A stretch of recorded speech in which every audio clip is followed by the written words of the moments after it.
play what defines success for Arsenal this season. 301, despite Unai Emery's fresh ideas at Arsenal, ESPN FC's Craig Burley isn't so sure the Gunners will secure a top 4 spot. 301, 6:47 p.m. BST. After a 10-year battle, Stan Kroenke is finally set to get full control of Arsenal. The American billionaire's latest offer to buy out fellow shareholder Alisher Usmanov's stake for £550 million has been accepted by the Russian.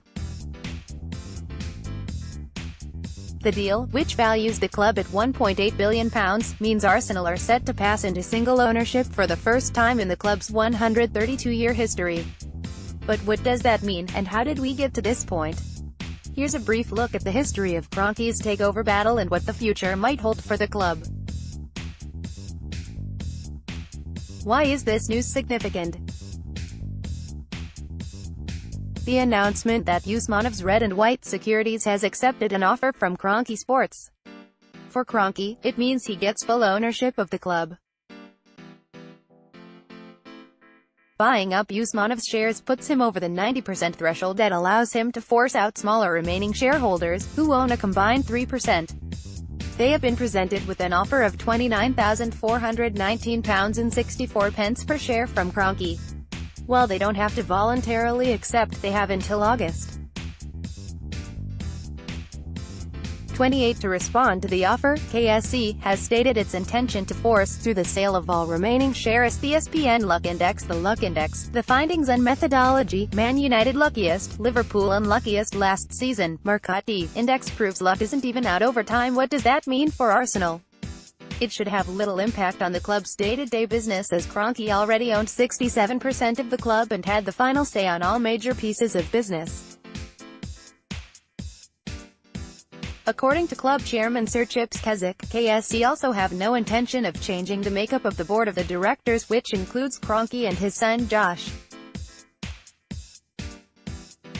However, fan groups such as the Arsenal Supporters Trust are worried that the club would no longer need to hold an annual general meeting and that there could be less oversight of finances. Stan Kroenke taking the club private will see the end of supporters owning shares in Arsenal and their role upholding custodianship values, the AST said in a statement. KSE, meanwhile, said the benefits of single ownership include being better able to move quickly in furtherance of the club's strategy and ambitions. One thing that does seem clear is that Arsenal's business model of being self-sustainable will not change. Unlike Chelsea owner Roman Abramovich, Kroenke has never injected his own cash to help fund transfers or other deals, something Usmanov had said he was willing to do.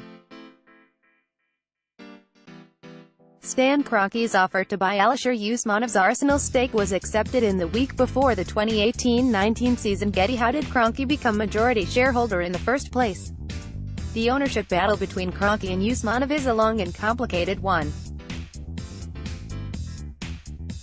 Kroenke first bought up a 10% stake in 2007, which gradually increased to close to 30% by 2009. Usmanov launched a rival bid for control by buying up the stake held by former vice-chairman David Dane and other shareholders, which resulted in both tycoons owning close to 30% each. Kroenke finally won control in 2011 when other shareholders chose to sell their stakes to him. Why is Usmanov selling now?